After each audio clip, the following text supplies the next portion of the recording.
Pessoal, boa tarde. Antes de nós falarmos do ciclo trigonométrico em si, estudar as funções do seno, cosseno e tangente dentro do ciclo trigonométrico, nós vamos recordar alguns conceitos das funções trigonométricas no triângulo retângulo, tá? Entender como que se dão essas funções, certo? E aí, conforme a gente for passando, eu espero que vocês consigam enxergar, tá? Se tiver alguma dúvida, pode perguntar.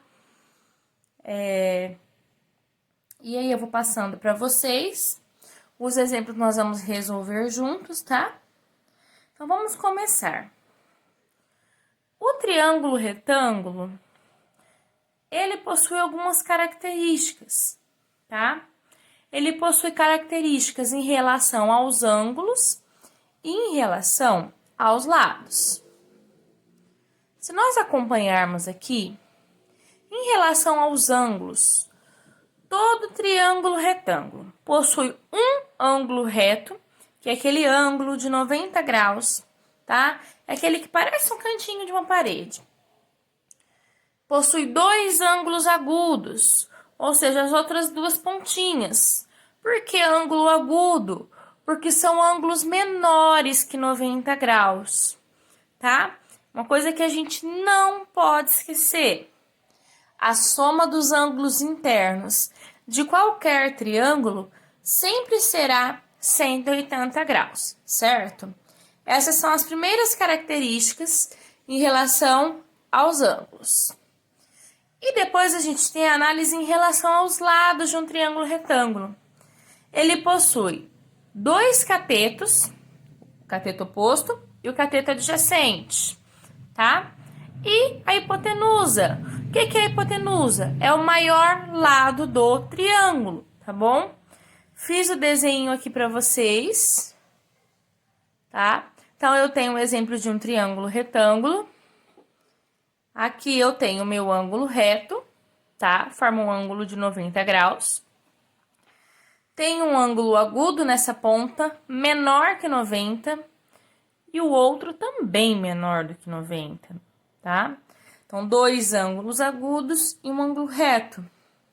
A hipotenusa, que é o maior lado do meu triângulo, e os catetos, tá? São os lados menores.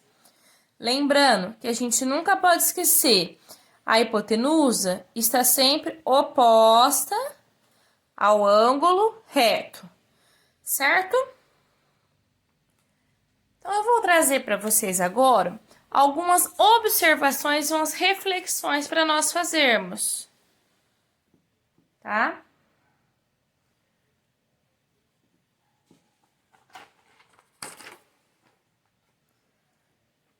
Como eu falei para vocês, a hipotenusa é o maior lado de um triângulo retângulo e sempre será oposta ao ângulo reto.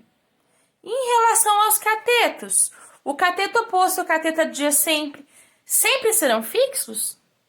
Serão sempre os mesmos? O cateto oposto vai ser sempre o mesmo? O cateto adjacente vai ser sempre o mesmo? Não, eles mudam. Depende do ângulo que está pedindo no exercício. Depende da visão do ângulo que está sendo estudado, tá? Então, dependendo daquele ângulo de um determinado ângulo, o cateto oposto pode ser um e o cateto adjacente pode ser outro, tá? Então, eles não são fixos, vai depender muito da visão do ângulo que nós estamos estudando, tá bom? Quais os principais ângulos notáveis? São os ângulos de 30, 45 e 60, tá? Por que será que eles são os principais? Porque se a gente parar para pensar, eles são como se fossem ângulos exatos, tá? Porque dentro de um triângulo retângulo, eu já tenho, se a gente parar para analisar, dentro de um triângulo retângulo, eu já tenho um ângulo de 90, não é? E eu sei que a soma dos ângulos internos de um triângulo sempre vai ser 180 graus, não é? Então, se eu somar esse ângulo com esse ângulo, mais o ângulo reto tem que dar 180, certo? Então, se eu já tenho 90, qual serão os prováveis valores desses dois ângulos para dar 90? Eu posso ter um de 60 e um de 30, aí daria o 180, ou 2 de 45 mais o 90 para dar o 180. Por isso, eles são considerados ângulos notáveis, tá certo? Ah, professora, mas só são esses ângulos que existem? Eles são os únicos ângulos que nós estudamos? Não, não são os únicos, mas eles são os mais exatos, os mais são utilizados, tá certo?